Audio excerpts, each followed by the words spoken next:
Hey everybody, I'm Sierra.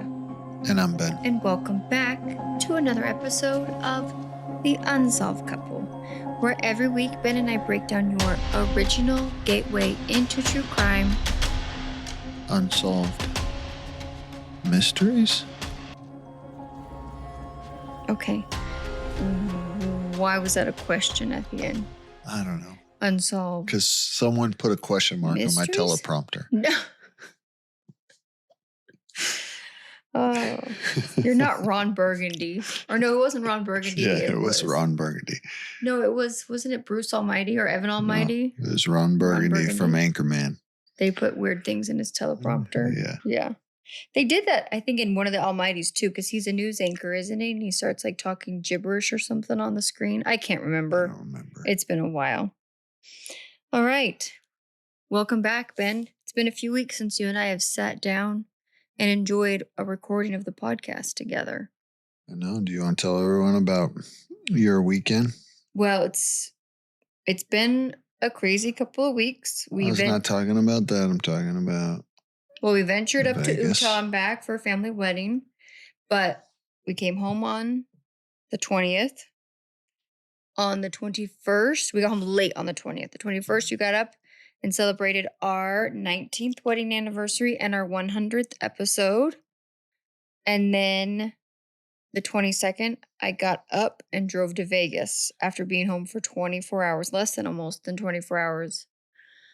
And got to Vegas late Wednesday, saw the Backstreet Boys at the Sphere on Thursday, and then drove home Friday morning. And then Saturday woke up and our air conditioner broke. So, guys, it's been a roller coaster.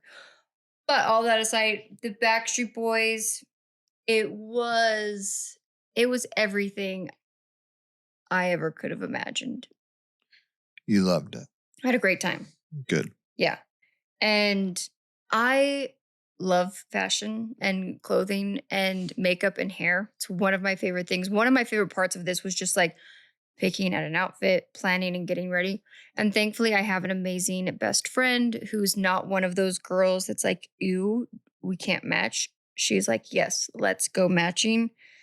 And was all in on my purple sparkle outfit that is definitely a showstopper. And you have to be able to rock this outfit. And anyone can rock it, but it's a mindset because it's a lot. It is sequenced head to toe, basically.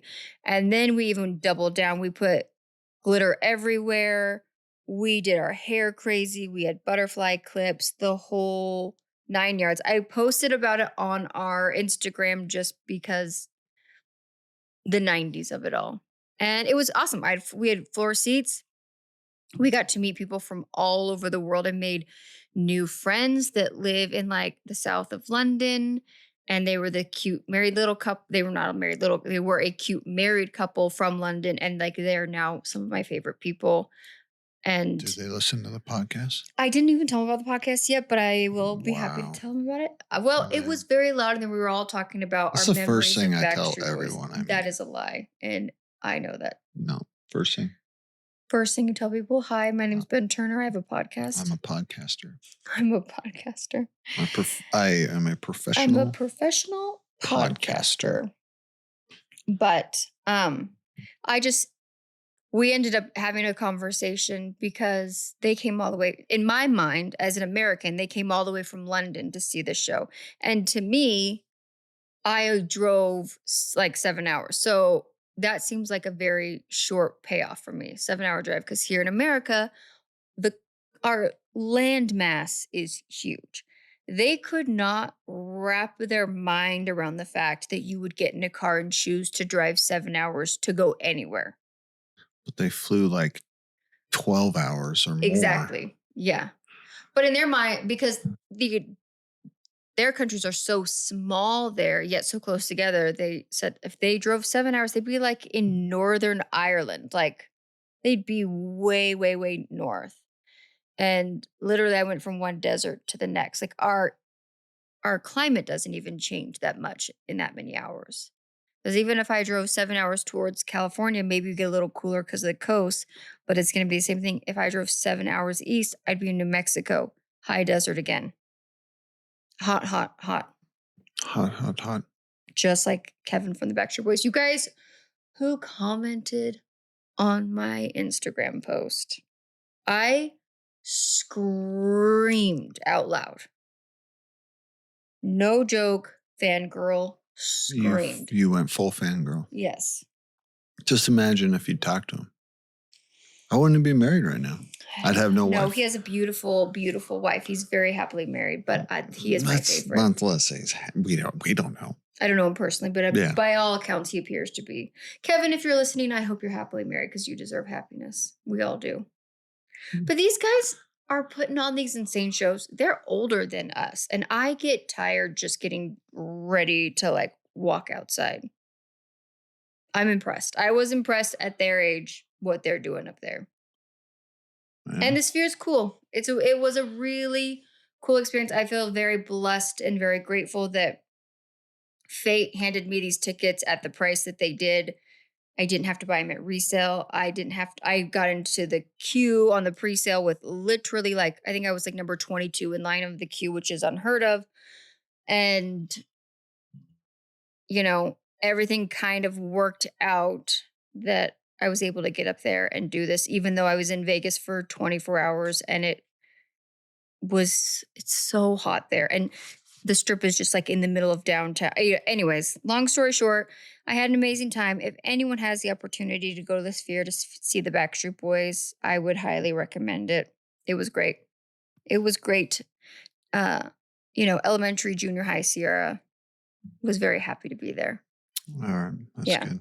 Yeah. Growing up in a small town in Southern Oregon, we didn't get the opportunity to go to shows. We would have had to go to Portland, Seattle, or Los Angeles to get to see something like that.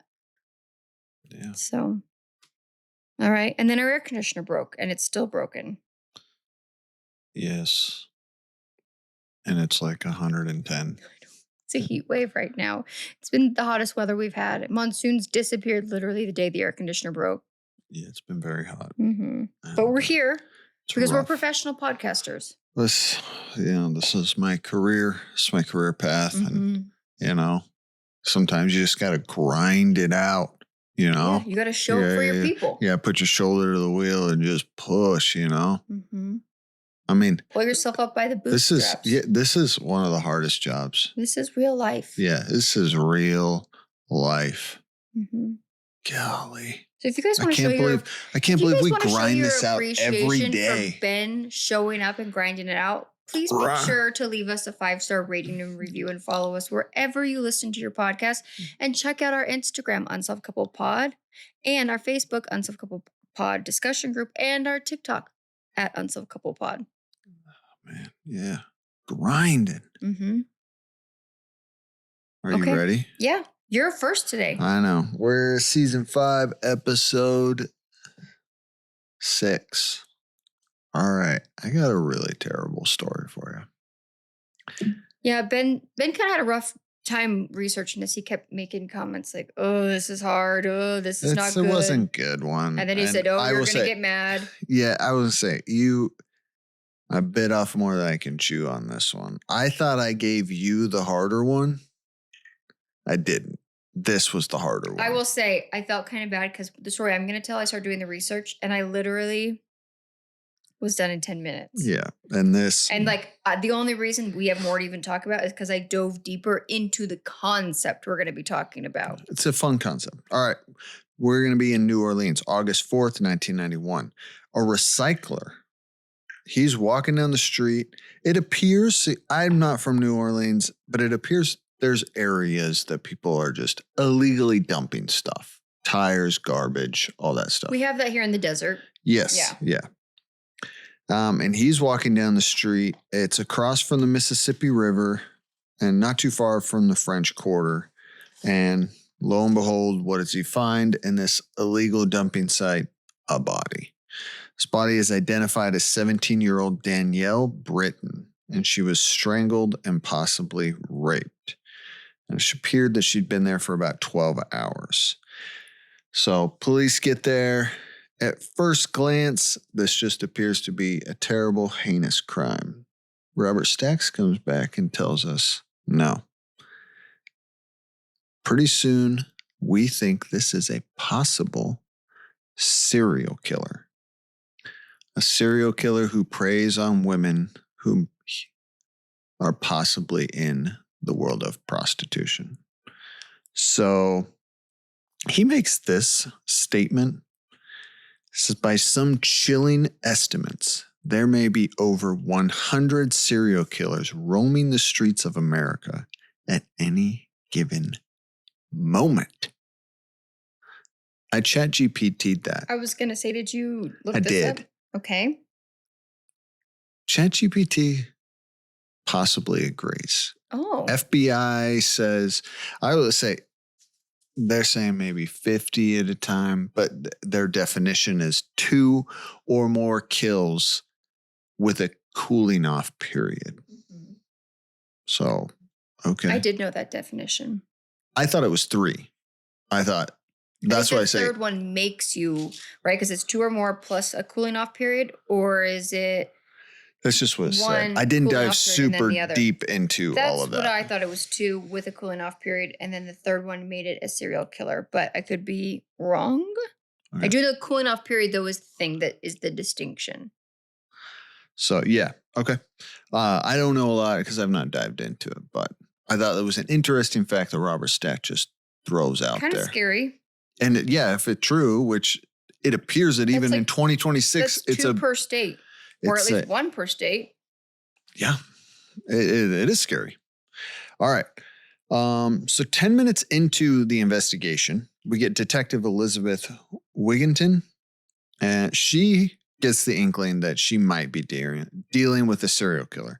And the reason for that is as they're out there, someone comes up and tells her, hey, we don't get the details of who, if it was another police officer, if it was a passerby or someone that lived in the area, says, yeah, there was a lady that was attacked and dumped here, lived to tell the tale, and kind of same MO. This might be related. She is interviewed anonymously on Unsolved Mysteries, obviously, probably, and her name, they call her Brenda. She said she was walking down the street. She left her home late one evening. She was going to go down and visit a friend. As she's walking down the street, a car is following her. Comes up. It's like, hey, you want to ride? She says no. She's trying to just go visit her friend. Says it's only a few blocks away. Well, he gets out, grabs her, throws her in the car.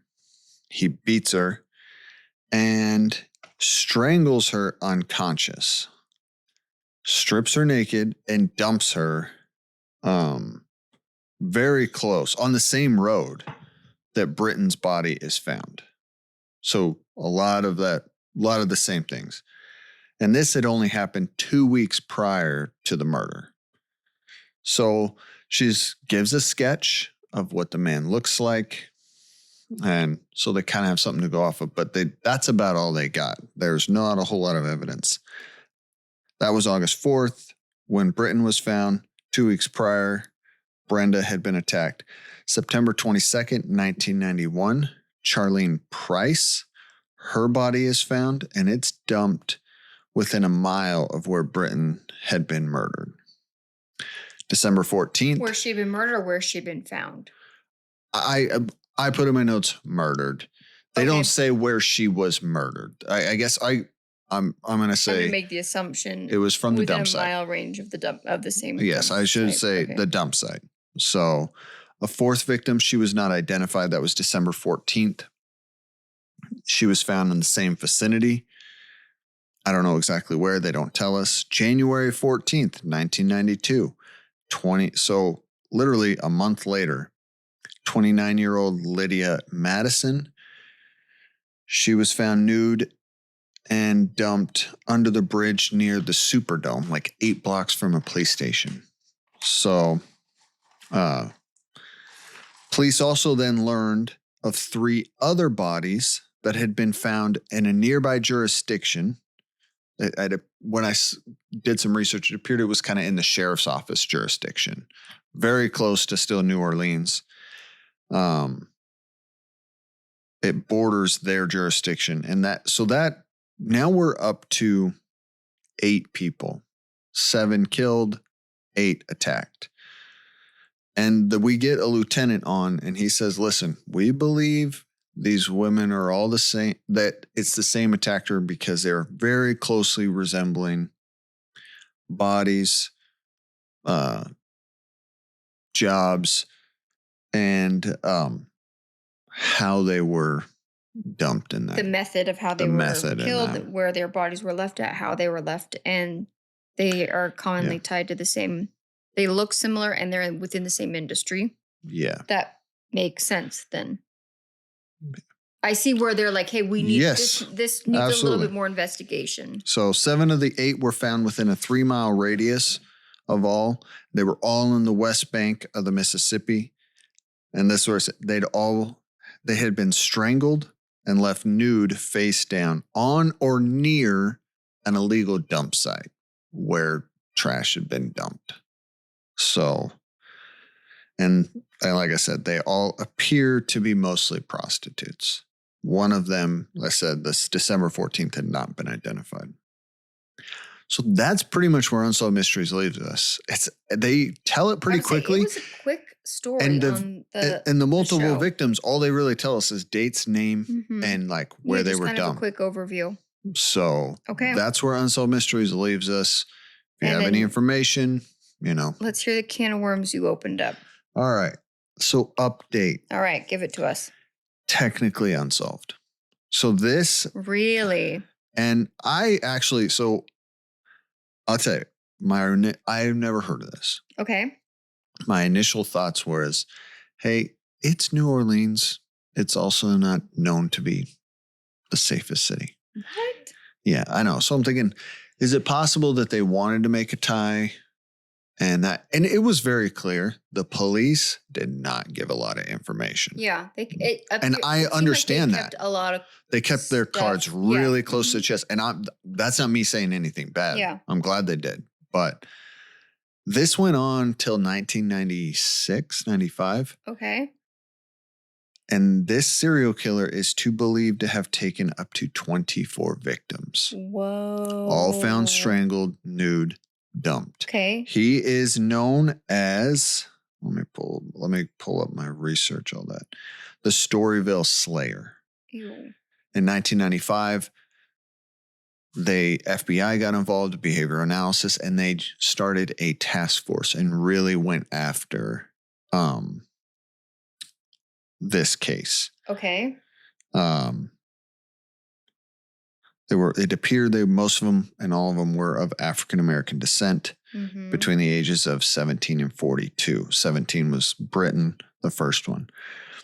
And he seemed to be hitting almost, for a while, like almost once a month.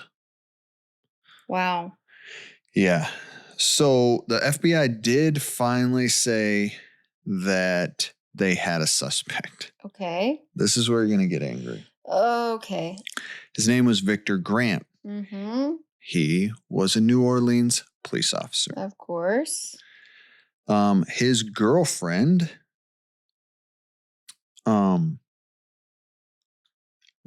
was one of the victims. Her name was Robinson. Okay. She reported that he had abused her. So obviously a disciplinary committee started and they were reviewing testimony. They were investigating into him, but she was found dead on May 1st, 1995. During the investigation on him? And her friend, Karen Investor, was also found killed. And it appeared dumped in this way. I'm sure her friend was trying to support her through this. He did submit a DNA test, but it was unconclusive. Sure. So no charges were actually ever filed on Grant. Yeah, because but the girl that you're being accused of beating randomly gets murdered while you're being investigated and you think, yeah, let's just wipe our hands of that and move on. So Did he still maintain his position in the police department? so he was dismissed. So let me Okay, sorry, she I'm getting no, fired up. I knew you would be. She reported his abuse December 9th, 1994. She was found dead May 1st, 1995. I don't know exactly when she did die. That's just when she was found. By August, he was dismissed from the force. This is where I get upset. In 1999, he fought his dismissal. Mhm. And technically, because he was never brought forth on charges on the murder of her, Because they just dropped it. he was granted, Back pay, wasn't he? yes, Yeah. in 1999. He never went back to the force. But he got 5 year or 4 years of back pay. He got 3 years of back pay. Guy is a dillweed. Yeah. There are speculations that he maybe wasn't the murderer, but he murdered his girlfriend to make it look like she was one of the victims of this serial killer Okay, yeah, to cover that up. possible. But you also didn't investigate it. Yeah, there's a lot of upsetness online Mhm. about how the police About the good old maybe boy didn't system, maybe didn't look dig into into him. this. Yeah. So another person came forward as a suspect, Russell Elwood. He was a cab driver. He was also a drug addict. Mm. He was found, this is a weird story. He was found near the dump site of two of the victims. So I'm going through a lot of my notes, so I have to kind of go back. You're fine. I've actually never really seen much about these cases Her name is before. Cheryl Lewis. And I don't want to tell you the details of what police found him doing near the dump site, but me telling you that will probably tell you. So they investigated him. They did find out that people ID'd him as being the last person with Cheryl Lewis Uh-huh. and another lady. He actually he was, frequented ladies of the night. It seems like at bare yes. minimum. Okay. There's a lot more to this, but he actually was charged for Cheryl Lewis's death, and he was Okay. convicted and sentenced to life, but he has never been tied to any of the other victims. He was Okay. charged with another one of the victims because two bodies were dumped in that area, Mm-hmm. but he actually was out of state during the death of one of them. Oh my gosh, what was happening to these poor women in New Orleans at this time? And he was Caucasian, Uh-huh.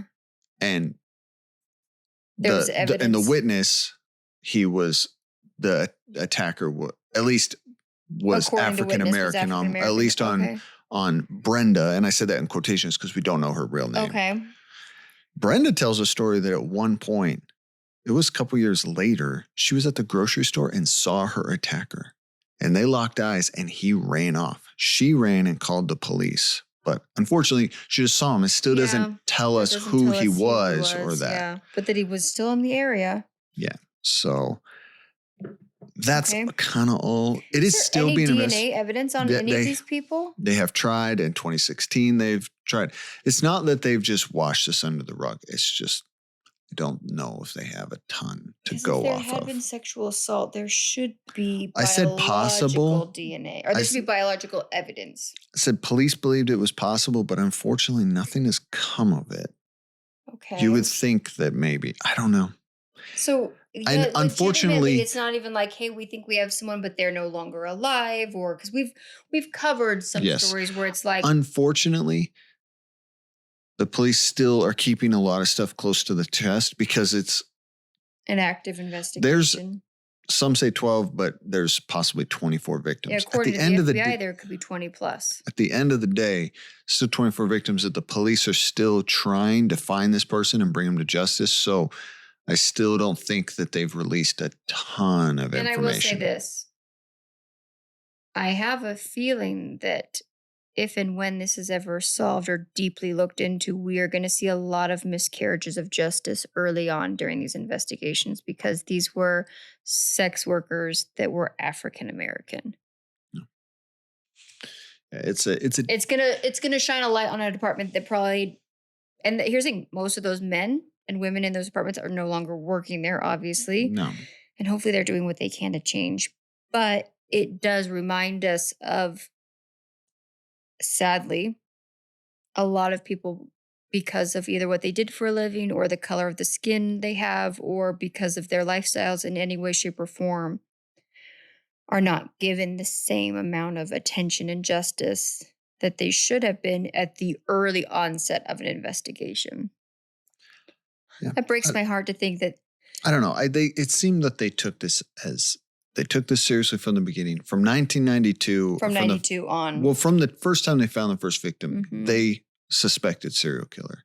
And they investigated it as that. But it's terrible. Terrible. Because no one has really been brought to justice. And it doesn't, what upsets me is even if someone is brought to justice today, you still got to roam the streets for 30 years. Yeah. But yeah. And here's the thing, we're assuming that person at the time was maybe in their early 20s to late early 30s. And at the end of the day, it could be multiple people. Yeah. And that's the thing is, don't take this cab driver. He could still be responsible for all of them many or a of handful of them. Many of them. Yeah. He wasn't a good guy. And he's still in prison to this day? Yeah, life in prison. Bye. So, yeah, I mean, at least someone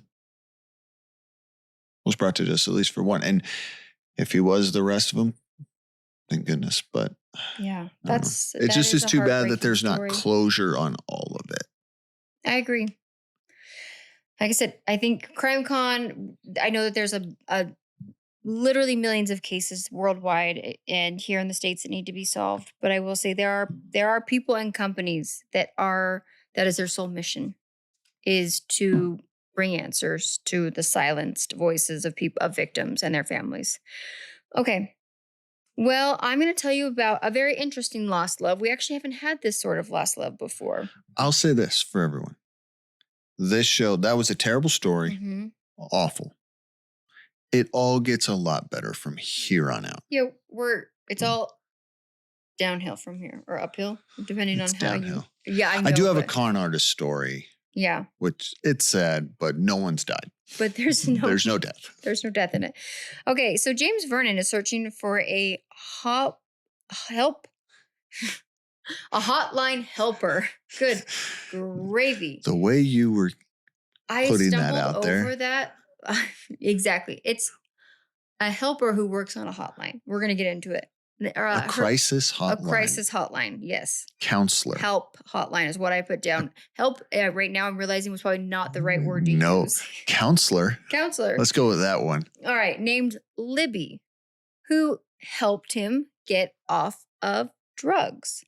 James had been addicted to heroin, which is not a good drug to be addicted to. It's nasty, nasty, nasty. And unfortunately, he had been using heroin since the age of 16 years old, which breaks my heart to think what this kid's life was like, where heroin seemed like the best option. In 1982, he's living in Houston, Texas, and has a serious heroin problem. In the past, he had tried and failed, unfortunately, to go through treatment programs and seek help, but nothing really seemed to help him get kind of through that first initial stage. One night after taking heroin, he noticed a billboard for a crisis hotline. He decided to call the number and spoke with a woman who went by the name of Libby. He told her about his addiction and how really at this point in his life, nobody even cared about him. He remembered that she was nice, she had a calming voice, and he also remembered that she didn't talk down or belittle him because of his choices. Instead, she wanted him to know that she was there for him, and she told him that this wasn't his fault. She urged him to seek help for his addiction. Over the next several months, he called Libby almost every single night. So this is my question. I've never called a crisis hotline. Okay. I always thought you call a crisis hotline, it's kind of just whatever operator's available. A board, it's a lot of people. That's what I assumed too. But that's clearly not the Here's the case thing. because I'm gonna guess it was a hotline phone number, so it might have been a smaller department. It's also possible that once you call the hotline, you might get maybe you can attached to ask for a somebody, counselor. and you can Okay. get or there might even be a direct number or an extension. I don't know. I did want to look some up. What is this guy's name? This man's name is James Vernon. Okay. So even though he was talking to Libby every night, he still could not seem to kind of get past his addiction. At one point, he even stole some jewelry from his mother in order to buy some heroin. His mother confronted him about that and actually kicked him out of the house. His ex-wife agreed to let him move back in with her and his and their son. He promised to do better, but he later went back to using heroin again, sadly. She and her son moved on, and James was left alone once again. At that point, he basically didn't have any desire left to live. He planned to take his own life by ODing on heroin. He decided to call Libby one last time, and he told her that he was at that point, that he was having these suicidal thoughts, and he had even came up with a plan. She told him that he shouldn't hurt himself and that he should try one more time to get help before it would be too late. When he took his last hit of heroin, he thought that this was it. He thought that he had ended his life by taking this last amount of drugs. But he didn't. He joked to her that he couldn't even kill himself correctly, which is a really dark humor, but you know what? He was trying to see his way through it. And so since he couldn't even manage to take his own life, maybe the next best thing he could do was to go get treatment. So at that moment, he promised her that he would finally go get the treatment that he needed. So James, in fact, did go to treatment and finally got the help he needed. 10 years later, he is now a successful stand-up comic, lives a normal, drug-free life, and is searching for Libby to help thank her. All right. Okay, are you guys ready for your update? Update. Okay, real quick, just before we get into our update, I wanted to give a couple of resources. So there is the Substance Abuse and Mental Health Services Administration, and that number that you can call is 1-800-662-4357. And that is a confidential 24-hour, 365 day a year. It is available in English and Spanish, and it is for individuals and family members facing mental health and or substance use disorder. The other helpful information is the number 988 is the Suicide and Crisis Lifeline. They help with substance abuse disorder as well as suicidal thoughts and ideations. Those are available 24/7. They are free. And I actually just listened to a podcast, which I haven't even told Ben about yet. It's from the makers. We're all learning We're this all learning together this right now with me. with you. It's the original maker of the hunting warhead, which is a man who sought to try to find people that were selling child exploitative material online and profiting off of it. And that world is dark and deep and is hard to prosecute because it goes internationally. Anyways, he does amazing work. I would highly recommend his podcast, Hunting Warhead, to anybody. His second series that he came out with was about a man in Canada who was selling suicide kits online for like a couple $100 and like giving people advice on how to walk through it. And actually going on suicidal ideation discussion boards and encouraging people to shop his website and stuff like that. Anyways, there are just some real monsters in the absolutely world. But what I appreciate about this guy is that he interviewed a lot of people who had suicidal ideations and who have had at one point made attempts to take their own lives. and he talked to people who are survivors of that. The number one thing that survivors say in every interview that he did was that I'm so grateful that it didn't work. And that I'm so grateful that I finally found what worked for me because there's nothing wrong with the person that is having these thoughts. What is difficult is understanding that we're all humans and we all have brains and everyone's body chemical and everything is so different. And how we get to these places is so complicated that there is not a one solution fits all. And so that was what the survivors of these suicide attempts said is that it's so exhausting to keep trying and it not working. And then once again, you feel like you quote unquote fail at something. However, every single one of them were able to finally find that perfect balance of whatever it was that worked for them. And they're so thankful that they were. And every single one of them at the end of the interview, he asked them, like, what would you say to somebody who was in crisis? And that's what he said to them. Or that's what they would repeat is that you're not alone. You're not broken. There is help out there. The hard part is finding the help, but there is light at the end of that tunnel and keep going. Because when you find it, you get your life back. And so I know that doesn't have anything to do with this story, but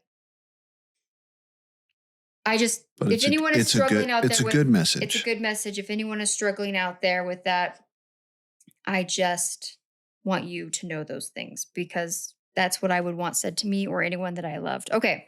All right. So here is your update. Here's our good news. Okay. This has been solved. Libby actually called the telecenter the night of the broadcast and talked to James. However, according to Unsolved Mysteries and a couple of the message boards that I found, she had to remain anonymous, at least to Unsolved Mysteries, because she was still at the time working as a crisis hotline. This woman is amazing. I cannot imagine that this is some high-paying job or highly even appreciated work. Like, this has got to be hard. You take this stuff home with you at the end of the day. Some of it is volunteer. Mm-hmm. I'm not saying this is. I don't know. It's very likely. But some of it's volunteer. Yeah, absolutely. These are the people picking up the phone in the middle of the night when no one else is. No, I mean, what the work these people do is good work.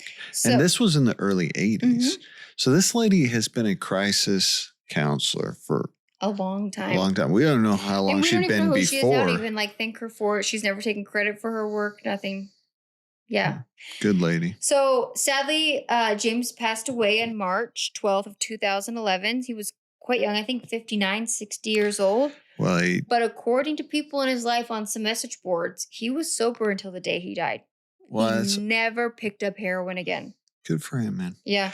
And I liked his story in the fact of he found comedy. Because me personally, I love comedy. How many comics do we know that are recovering? Like, yeah, there's several that we listen to that have quit alcohol altogether and all of that. And I love comedy. It's my go-to. On a terrible day I always turn on a comedy show or something. And I thought it was great that he'd lived a terrible life. I'm not saying he was terrible. I'm saying the life he lived. No, if at 16, if someone's even offering you heroin at 16 years old. I mean, I was 16. We all were 16 at one point. I cannot imagine being in an environment where heroin was something that I had to turn down at 16. Yeah, I guess he was addicted by 16. He had a dark life. Mm-hmm. But yet then he came out and was able to find humor and make people laugh. And I think it's very impressive. So I think it's awesome that he went on to find a career in it. Because I wanted to see if he was still a comic, and I looked it up and saw the same thing. He passed away in 2000. But it appeared he was a comic up until that point. Yeah. So he not just became a comic, but he made a living off of it. Yeah. So he clearly was good at it. Yeah. If you're not good at comedy, you will not survive in the industry. For much long. Yeah, you don't make it very long. So good for him. It's a cutthroat world. Okay.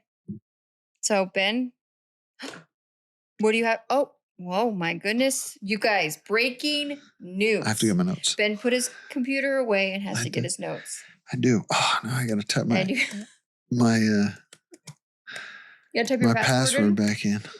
Golly. I think I typed my password wrong. Yep, I did. Golly, dude. The pressure is on. Should we sing it, guys?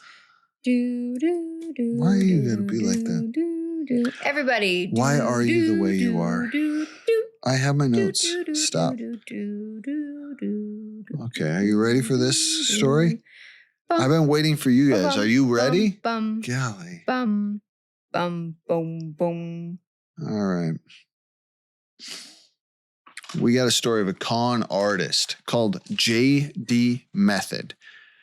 And I'm going to preface this. I've said this many times. I'm sorry, but I can't help but so J.D. Whitworth. I know. 877 cash now. I know, and I hate those commercials. Everyone. Why do you have to be like that? If you live in the United States, everyone has heard those commercials and everybody hates them. Yeah. Why do you have to be like that? The way they tell the story, I hate it. I hate it. I hate it. I hate it. I hate it. He introduces victims. Then he goes back. Then we go back to people. We bounce around from person to person. We don't just get the person's story from beginning to end. I'm so irritated. All right.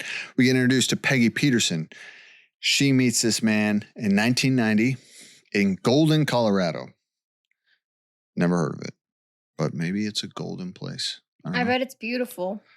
Maybe not. I don't know.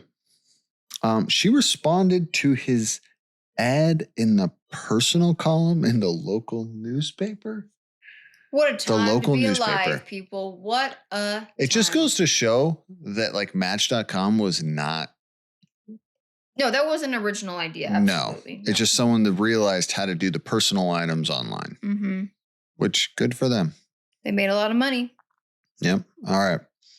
Then the reenactment, he's there at dinner talking about how he's a helicopter pilot. The lighting was epic too. Yeah, he's a pilot in Vietnam and all this stuff. He's a douche. All right. Then they introduced us to Linda Weaver. She met him in 1987 through a telephone dating service. 2 weeks into calls, they started dating. And she tells us that he's just so smart. He and okay, ladies, let me get a little something. She says he knows a little about everything. Anyone that pretends to know a little bit about everything, they're a liar. They're just bluffing their way through it. Yeah.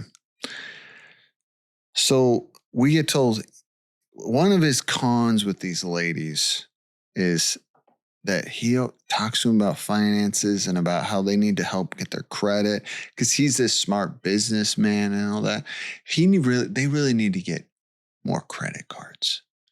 Not just like a few, but a lot, because that will help them. We don't really get his explanation on that, but that's just what they tell us. So now we're back to Peggy. He dated her for a few weeks and he pulls this stupid con. It appears, they don't tell us, but it appears he was conning them or making them look like he made money with like cars. He bought them, he sold them. He was like a car kind of guy. Like a car broker of some sort? They don't tell us. Okay. You know how I feel about details? The details in this make me... They're lacking? Yes, they make me irritated. In the reenactment, they're at some car dealership or used car. And the salesman's like, yeah, look at that Camaro over there. It's only $1,500. Okay, let me give you a little word of advice. If there's a Camaro for $1,500, buy it. Just buy it right then, right now. Do it. Pause, buy. Pause, buy. $1,500, man, freaking inflation sucks, doesn't it? Yeah. He's like, yeah, for $500, you could put that down. It's yours. And he turns to Peggy. He's like, you see that? For $500, man, I could turn around. I could make $1,000 tomorrow off of that. That's just, and she says she'd seen him do car deals over the last few weeks. We don't get explained what that is, how that is. So she tells him, hey, I got to go over here. She just writes him a check for $500. And it's like, hey, you know what, JD, let's do it. Let's do it. Let's get that Camaro. Here's $500. And he's like, Peggy, absolutely not. you, you think I'm going to take your money? He rips her check. He's like, absolutely not. Just throws it on the ground. Because this guy, he's good. He's a, Yeah, he knows what he's doing. so He's the built a next I day, feel like I just saw a movie about this with the Spider-Man guy. And Jake Gyllenhaal's in it. I don't know how you're trying to tie these two together. Well, Jake Gyllenhaal is in a bar with the kid that plays Spider-Man. What's his name? Peter Parker? Tom Holland? Tom Holland. Is that who plays Peter Parker? Tom Holland, yes. So they're in a bar.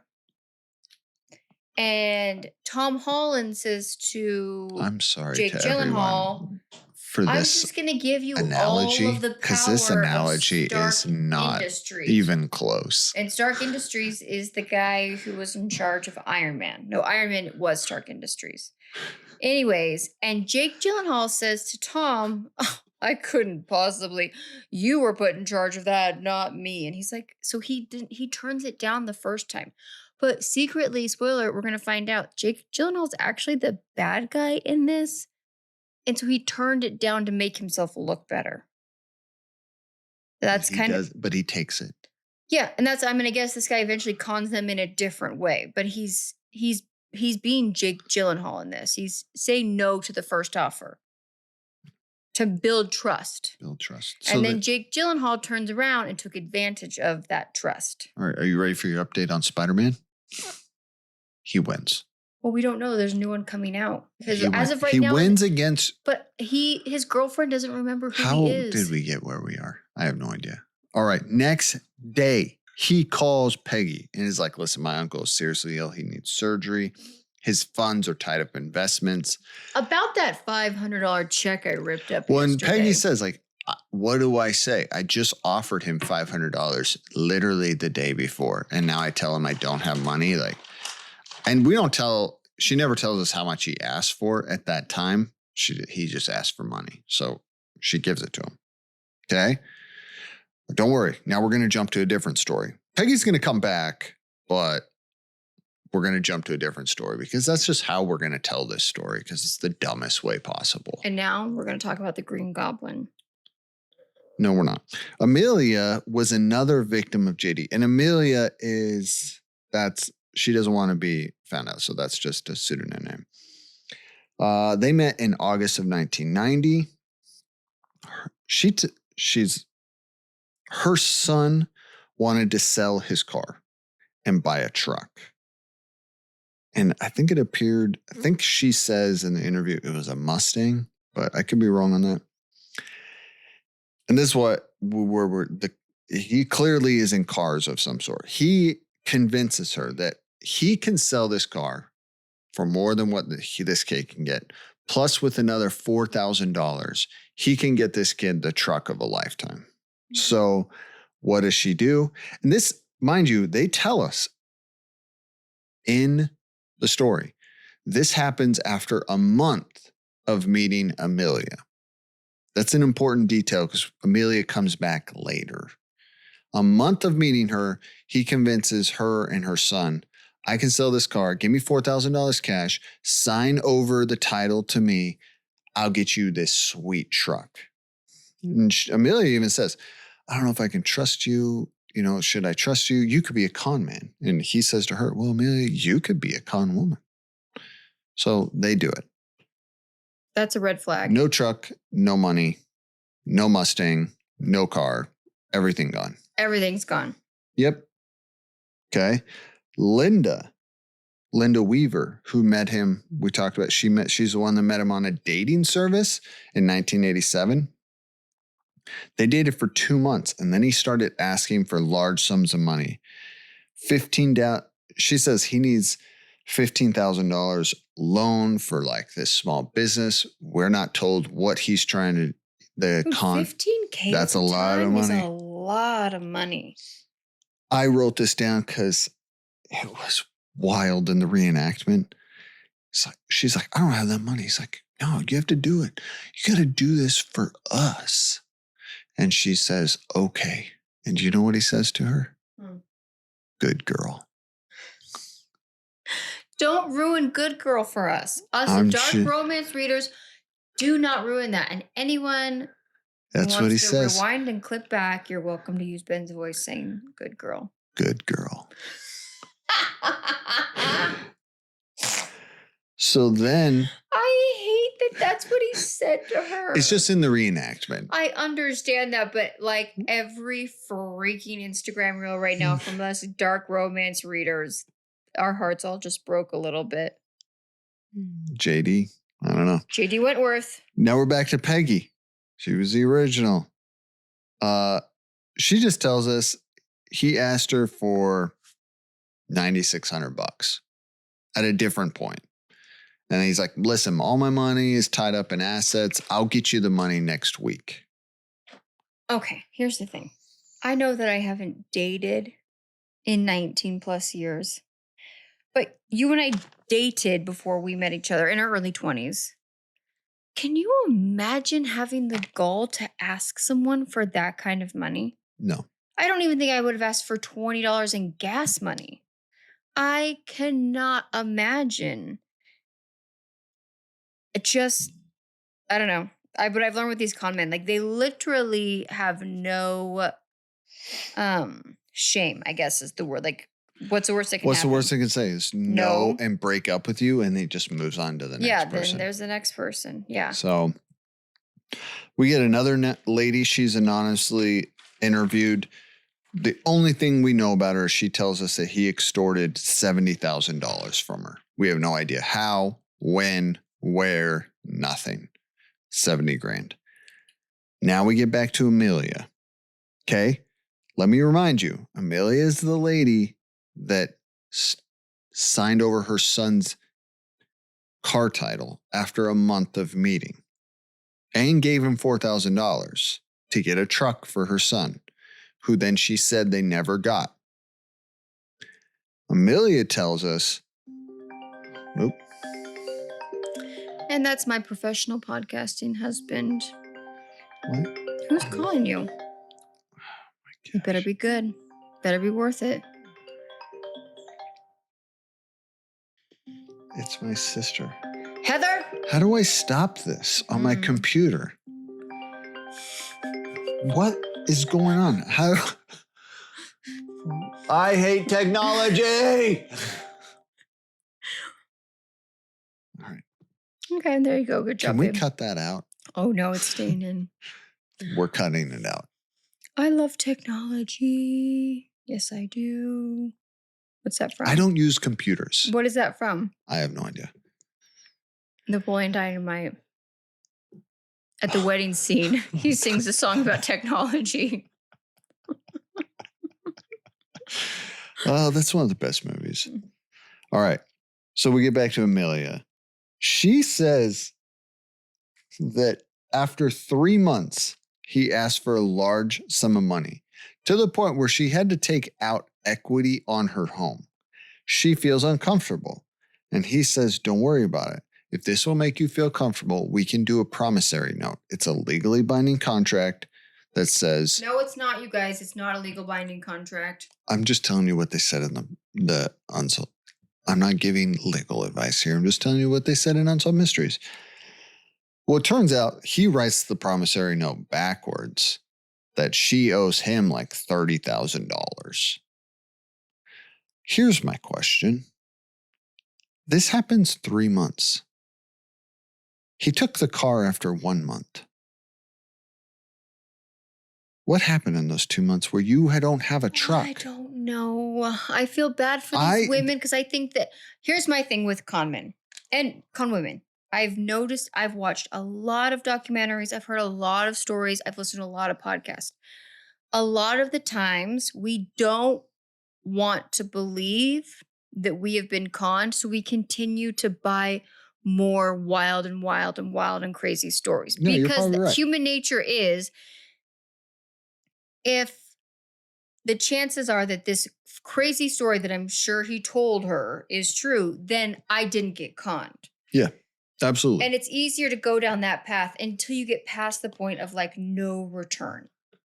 And it just breaks my heart for people because that's just human nature. Because this con still exists to this No, day. we still see people conning people This happens on a daily basis from on every age, every gender, every race, everything. No one is immune to this. And it's because human psychology is we want to trust people and we want to believe that it wouldn't happen to us. And so when it does, it is easier to believe the craziness than it is to believe that we fell for something. Because then the more you start to say it out loud, the more you feel like, oh my gosh, how did I not put all of the pieces together?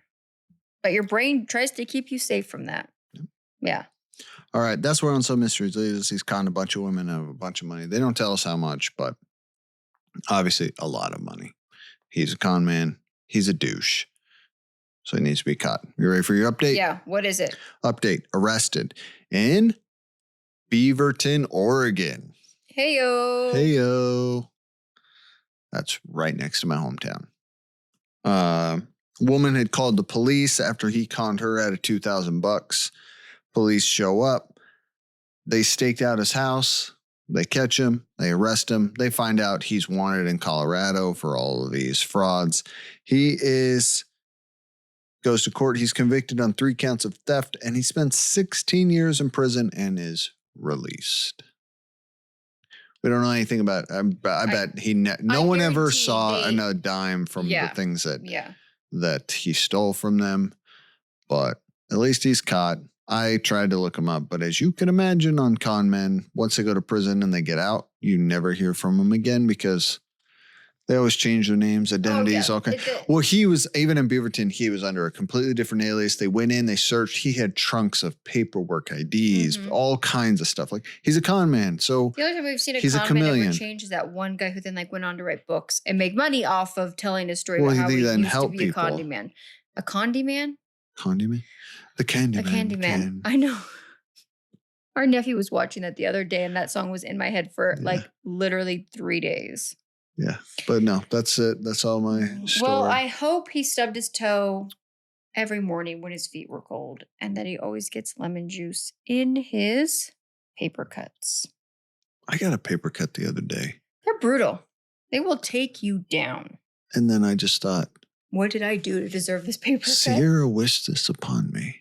I have never wished that upon you. And then I realized. I do wish it upon people that do mean things to people. Well, after I got my paper cut, I just noticed there was lemon juice all over the counters constantly. Like someone was putting it there so that I would get lemon juice in my paper cuts. Can you imagine the diabolical mind it would take for me to realize you had a paper cut and then intentionally start putting lemon juice everywhere? So you're admitting to it? No. I think you are. I haven't even been home in a week. This is evidence. Mm-hmm. I think you hired someone to do it. Maybe, Our son. What? Maybe when I was cleaning the house with lemon juice. So I was actually doing something that I needed to do for you. See, that's exactly how it starts. So this is actually probably your fault. It's always my fault. You guys, that's a joke. I have never intentionally this whole conversation in Ben's paper cuts. No, it was a joke. No, I don't need Ben's army coming after me for not treating you perfectly at all times like I should. Okay. So you guys, we're going to end the podcast on a very interesting subject. So like Ben said, this actually takes up quite a bit of the episode, but when I actually wrote it out, it's very short.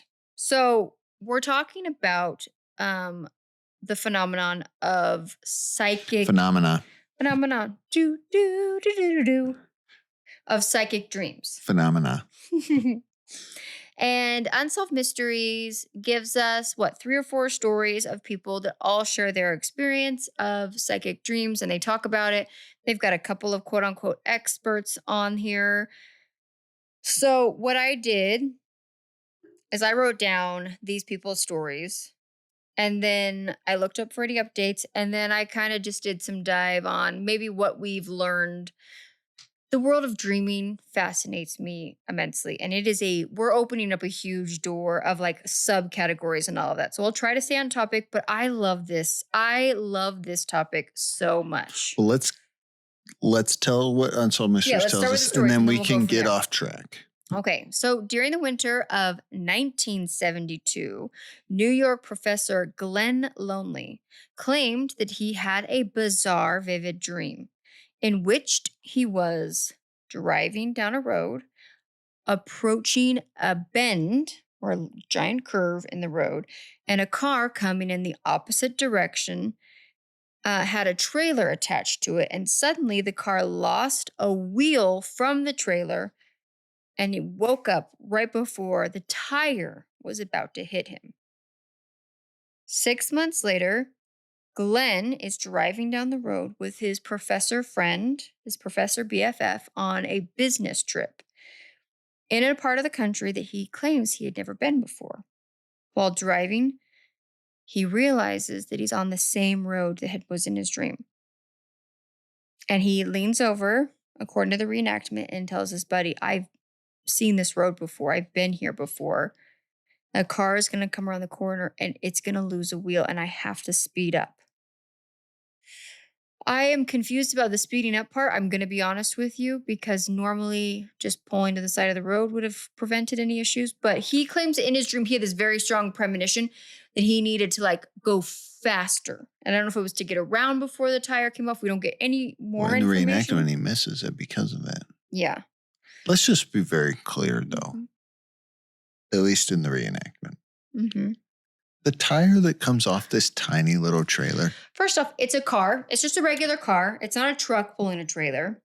And the trailer's not an RV or pulling any heavy equipment. At least in the reenactment. In the reenactment, it's a tiny little like... It is the smallest trailer tire. And the tire literally is not much bigger than, I am not kidding you guys, a bicycle tire that would do zero, that maybe at most would hit the front of your car. But and dent it. And that would be insane. You'd probably just drive right over it. You would hit this tire.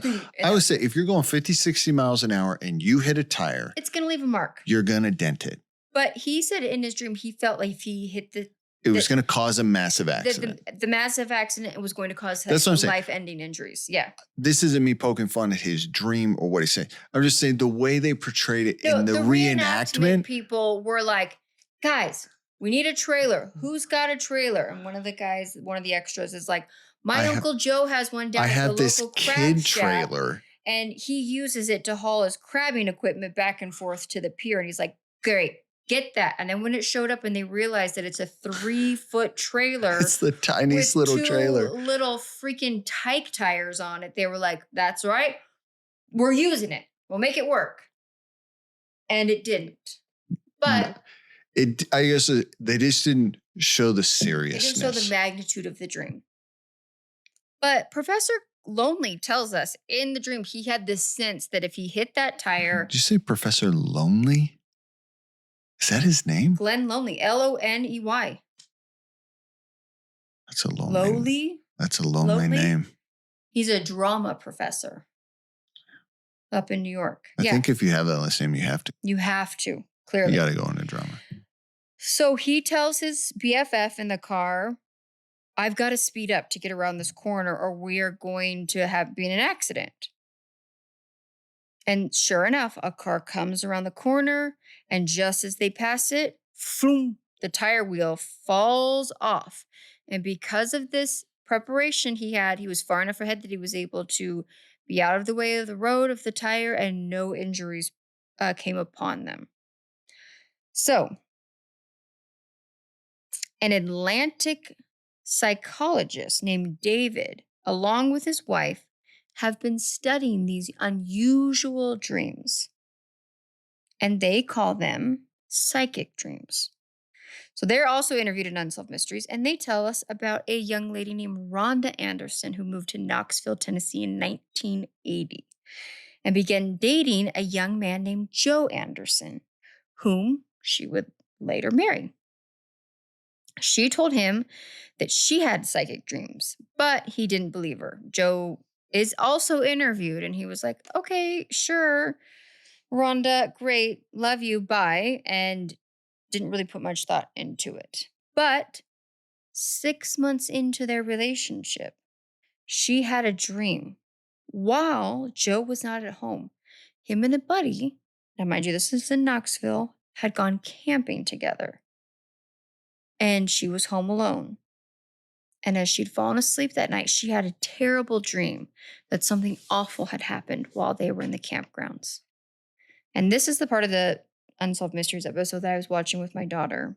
And I jokingly said, I'm going to guess that Joe gets a bear in his campground because they're in the Smoky Mountains and it is riddled with maybe bears. the bear's going to attack. Sure enough, the very next scene, Rhonda's asleep in bed. And we get a moving shot of a campground with all of the camping gear. And what comes up to the tent? A black bear. A black bear. So she wakes up terrified for her beloved Joe. In the morning, she would receive a call from him in which he informed her that a bear had came into his campsite around 4 a.m, but she had had the dream around 3 a.m. But the bear didn't attack. No, he was able to get away from her. He was fine. And let me just give people a little insight. If a bear came into our camp and Sierra was camping there, Sierra would come out of the tent and go, "Oh, hello, little bear. Are you hungry? Do you want some food? Do you want to come in and be my friend and snuggle?" Yeah, I probably would. I know you would. Because we saw a black bear in the Smoky Mountains and Sierra got out and started walking towards him. It was like, "Hello, little bear." And had snacks in the car and was trying to feed the bear. I wasn't trying to feed the bear. They said we weren't allowed to feed the bears. But you would secretly trying to see if he might like some snacks if you left it behind. Well, I just had a snack in my pocket that I was going to eat later. Okay, yeah, sure. Okay. So we also find out that Rhonda has a daughter named Roxanne who has a genetic trait from her mom of psychic dreams. So it is in the family. Why are you laughing? Well, first off, it's Rhonda and Roxanne. It is Rhonda and Roxanne. Could we have any more of an 80s duo? Yeah. And now we're pitching this as she had a dream that Joe drove off the side down. of the road. So Roxanne has a dream that her mother's boyfriend, Joe, drives off the side of the road. Rhonda also has a similar dream, and the two warned him to be careful. 2 weeks later, he's headed up again to the mountains for another weekend of camping with his buddy. Momentarily, he takes his eyes off the road, lost control of the vehicle, and landed in a ditch. But thankfully, Joe wasn't injured. Here's the thing I don't understand. These dreams really aren't serving Joe much because we find out about the bear an hour before, but there's no cell phone, so she can't warn him that there's going to be a bear at his campground in the Smoky Mountains. And then they tell him be careful while driving because you could get in an accident. You can get in an accident, and 2 weeks later he drives his car off the road. So clearly Joe didn't listen. Joe and he wasn't careful. Is the problem in this story. Joe is the problem. So the Atlantic psychologist, David, and his wife have been studying this along with several other dreams that they would determine are psychic. And they also believe, due to Roxanne and Rhonda, that these can be hereditary. In 1942, 20-year-old Catherine Webb fell in love with a soldier named Joe Stewart. Both wanted to marry, but due to hardships in their families, they decided the timing was not right. They remained friends for several years. In January 1965, this story is strange. At the age of 47, she married her next-door neighbor. The next year, Catherine began having strange, recurring dreams that she saw several nurses and doctors working on a patient. However, she could not exactly see what they were doing. She did get the feeling that the dream was about Joe and had it for several months. Then, one night, Catherine had a dream that she was in the kitchen when Joe arrived, and he had told her that he had died. They walked to a church of which there was a casket and an altar. He claimed that the body in it was his, but she didn't think it looked like him. She also claimed that thanks to her prayers, he would have a Christian burial. Finally, he said he would always love her. A few days later, after the dream, Catherine contacted Joe's sister and brother in law and confirmed that he had, in fact, passed away. Interestingly, he had gone into a coma on the same day that she had her first dream about the doctors and nurses and learned the details were almost identical to his funeral. So, the same psychiatrist and his wife have studied her case along with several others, and they continue to seek out more and more possibilities of psychic dreams. So, that's where kind of Unsolved Mysteries leaves us. Are these psychic dreams? Is this a phenomenon that is happening? Is this hereditary trait? Phenomena. What's happening with these dreams? That's all of them? Mm-hmm. Okay. All right. Update. Okay. Not really anything to update. What? I couldn't really find anything after these stories that these people, I will say, none of these people seem to go on and like try to profit off of this. No, they're just telling their story. They're just telling their story. I got no issues with that. And so to me, that always gives people a little bit more credit. They're like, yeah, you want to hear my story? Great. But we've also seen people that have taken like crazy things that have happened to them and they tried to like make a lot of money off of them. So nothing crazy could be found about any of the people on the show. I did look into some more things about dreams, as this is something that I have been interested in most of my life. At one point as a teenager, I don't even know if I told you this, Ben, but I kept a dream journal and had a really, I do know that. yeah, I had a good habit of, even if I woke up in the middle of the night, I would put a few words down and then to go back to sleep. I also kept a handful of dream dictionaries. And this is back in the day before the internet where you could look things up. That if there was either a color or an animal or a shape or something that stood out to me, I would try to research if that had any symbolism tied to any other things, and try to see kind of maybe what I needed to be paying attention to or different things like that. Honestly, I could do a whole deep dive or multi-part on dreams. I think they're fascinating. It's something about the human brain that we don't really understand a lot of. But I did find a few things on psychic dreams specifically. All right. Okay. Give it to us. There is a woman named Nicole Rose who writes for the online newspaper called The Medium. They do a bunch of stuff kind of in the supernatural thing. I've been on their website. Yeah, according when to her, we've done like ghost stories I think and she's stuff. done stuff for about 30 years within the worlds of just understanding dreaming and trying to look into it and study it and things like that. So this is directly from her article. It says, quote, "It's important to keep in mind that most dreams are projections of a dreamer, such as the characters and complex making up a dream are aspects and dynamics within the dreamer's own psyche that has been locked away in a subconscious. That said, it's also important to realize that dreams can be a psychic and intuitive channel for anyone and often are." She goes on in her article to note 5 kinds of known psychic dreams, or at least a theme of psychic dreams that people talk about. So the first one is precognitive dreams, along with being very vivid in color. They usually center around a message of the dream and will tend to repeat itself in different ways, often 3 times or in 3 different forms of the same theme within the same dream.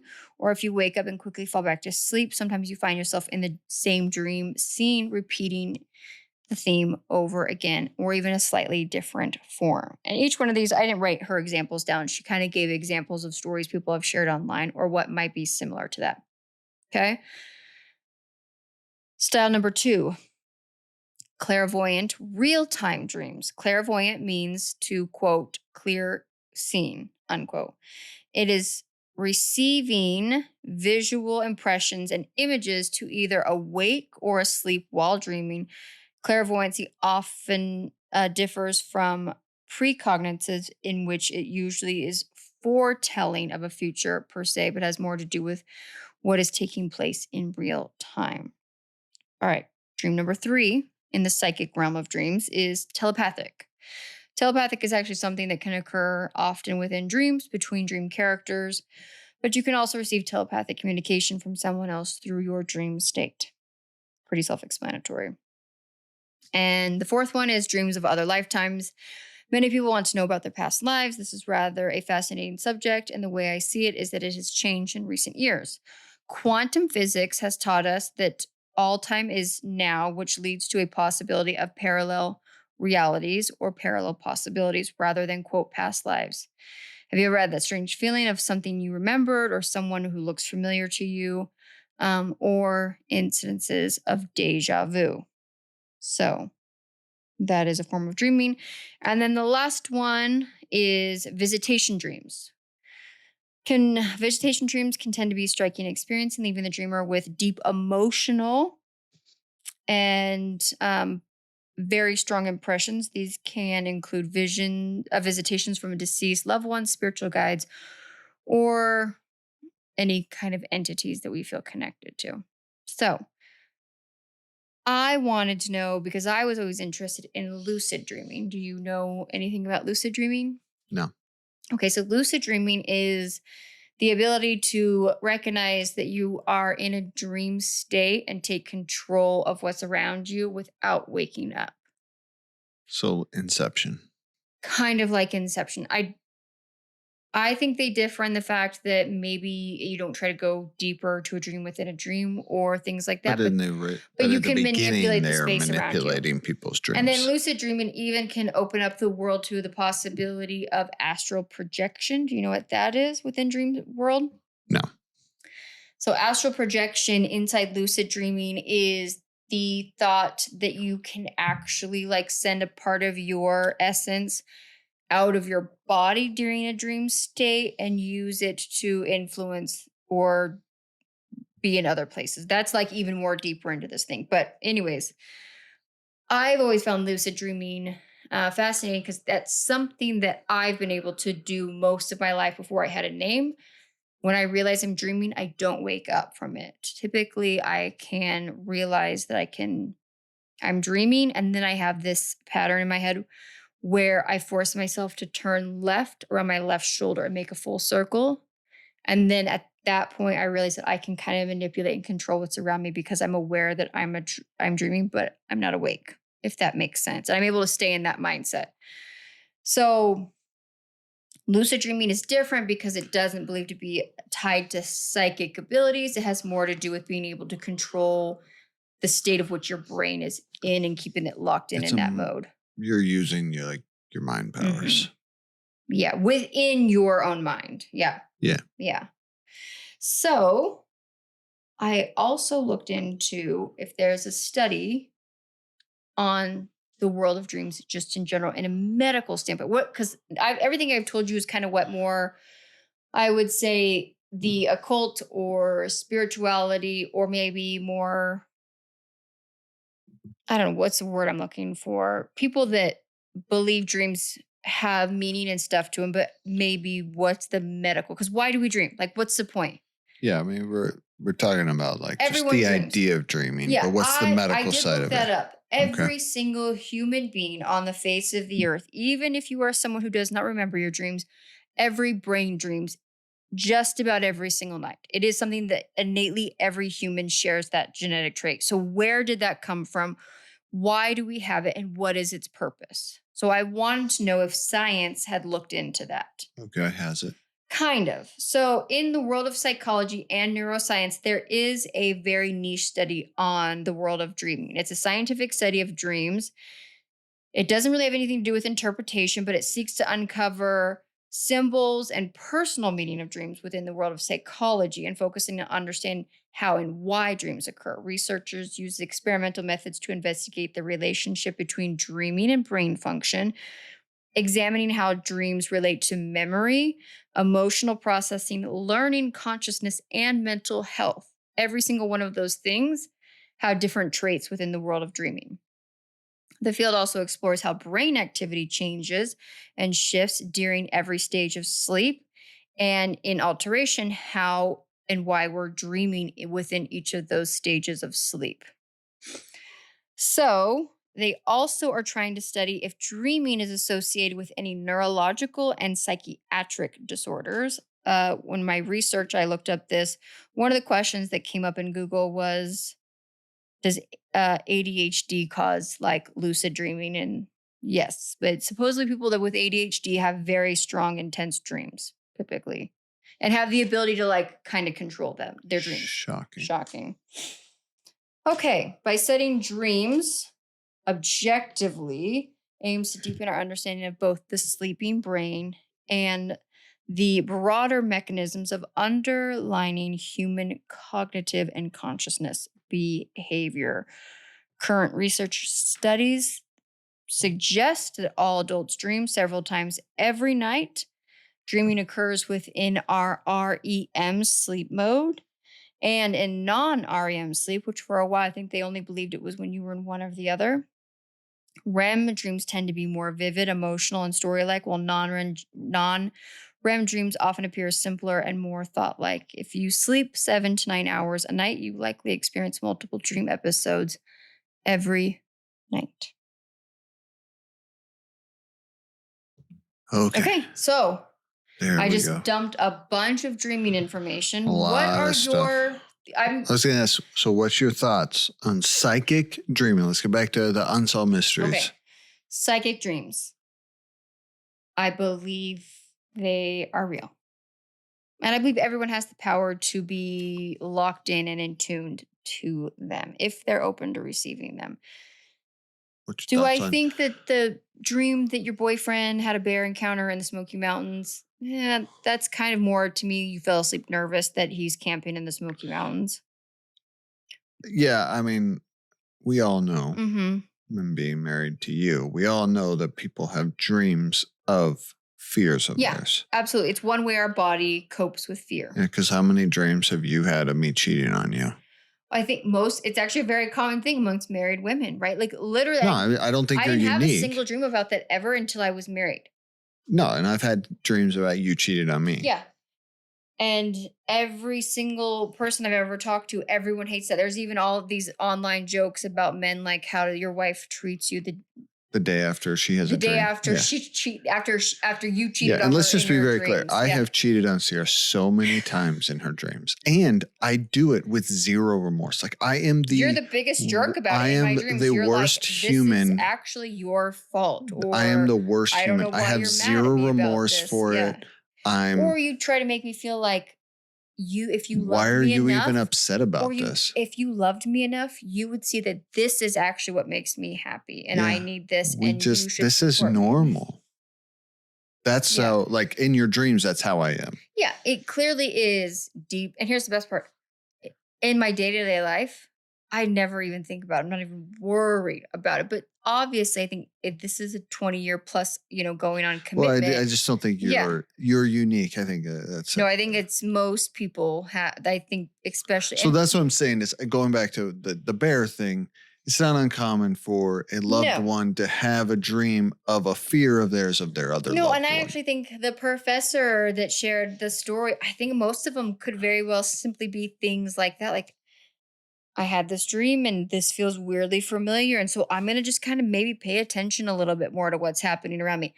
I think that happens far more often to us than we realize. Mhm.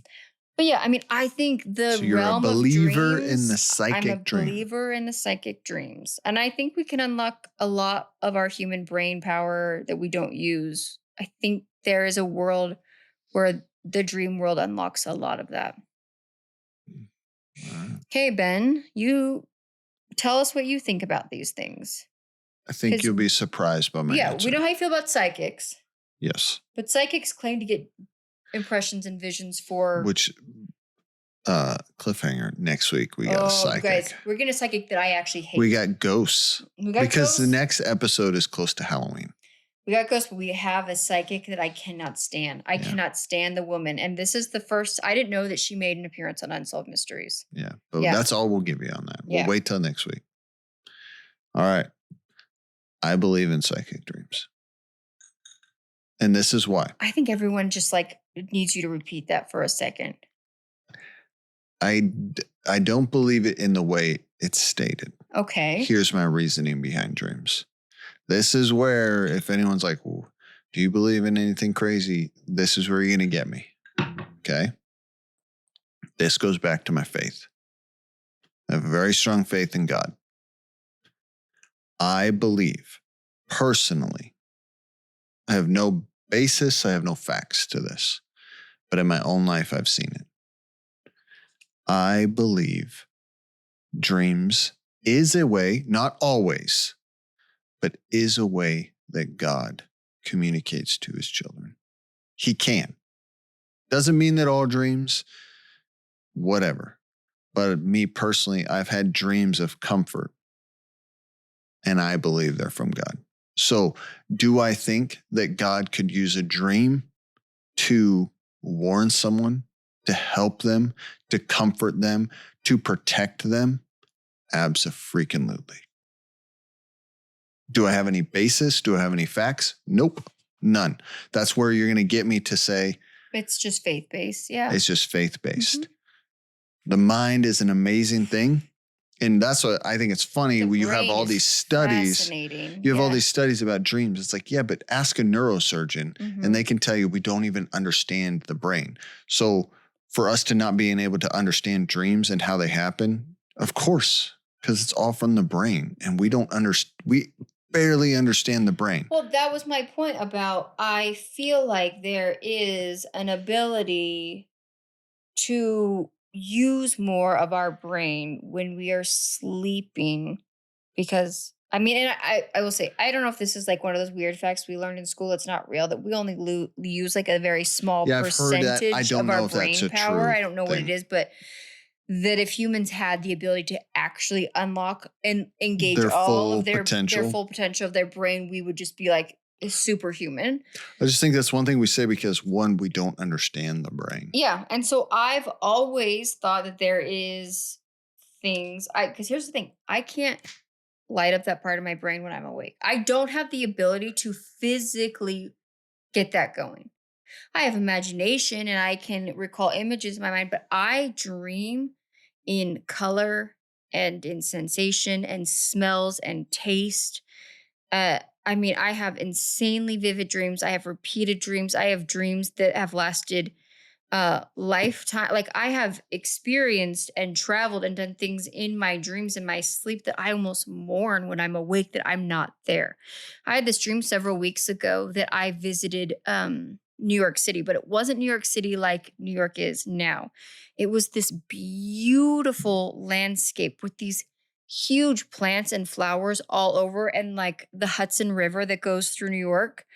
All through the middle of it was this like immense, lush, beautiful garden with these flowers that were like the size of beach balls. And you could walk out and explore these gardens, and everything was like emerald greens and beautiful. But it was New York City. And like I woke up sad that like I left that place and that I couldn't ever go to that place again. And like I can't go there in real life. And so I've always had these like vivid dreams, but I can think of that and imagine that in my mind and kind of see it, but I lived it for that moment in my sleep. I don't have the ability to wake that same part of my brain up when I'm awake, fully functioning in control of my brain. But yet when I'm in my sleep, my body does it for me. Yeah, I've always found dreams fascinating. I don't dream. Yeah, and that's what's been interesting is that I think you have almost found it more fascinating having been married where you're like, wait, because I would wake up and tell you things and you were like, wait, what? Well, I used to dream a lot more when I was younger. Interesting. But even as I was younger, it was very few and far between. But now, as I've gotten older, I understand that we all dream. What I'm saying is I don't dream that I remember. Yeah. I can't remember. The last time I had a dream was like 6 months ago. And that was the first one I'd probably had in over 5 years or longer that I remembered. And when you recall stuff, it's very like. And that's the thing. When I do wake up and remember I had a dream, it is so vague That it's and almost there's hard to like almost no put words details. to it. And Yeah. usually by the end of the day, I've completely forgotten it. Mhm. I can tell you maybe the premise of it, but that's about it. I can't tell you anything. Yeah. So I don't dream.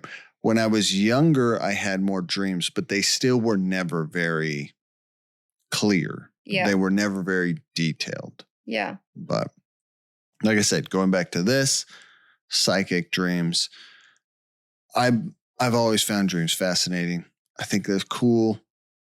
Obviously, we have wild dreams, we have crazy dreams, but this idea, is it possible to have a psychic dream? I do believe in it, because I believe that if God wants to give us a message or comfort or protection, he can do it through a dream. And that doesn't mean that every dream is from God. Yeah. That's not what I'm saying. I'm just saying that it's what I believe.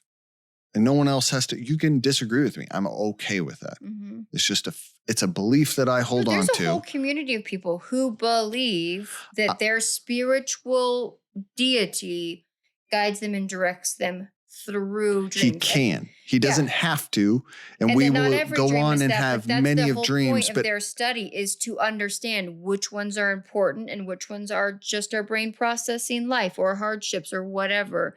And they dedicate their entire life to trying to master and learn and understand what could be. That's what I'm saying. Personally, there was a time in my life where I was going through something difficult. I had a dream that night. It was a very comforting dream. And from there on out, it wasn't an issue. Yeah. I believe that one time, that was God giving me some type of answer and comfort so that I could move on and continue. I've had multiple dreams since then. I don't believe and not every there time anything you're going from through it. a hard time has it been. Yeah, and that doesn't mean that every time of a solution. It's just at that time God saw fit to say, "Hey, I'm going to give you this to help you." Mm-hmm. And so, So do I believe that people in their lives can receive some type of thing that is the future or help them, whatever? Yeah, absolutely. So you're going to get a little skeptical bent on that, but it's rooted in my faith. It's rooted in your faith. Okay. Which is kind of the same way you feel about spirits and entities and things like that too. Yeah. Yeah.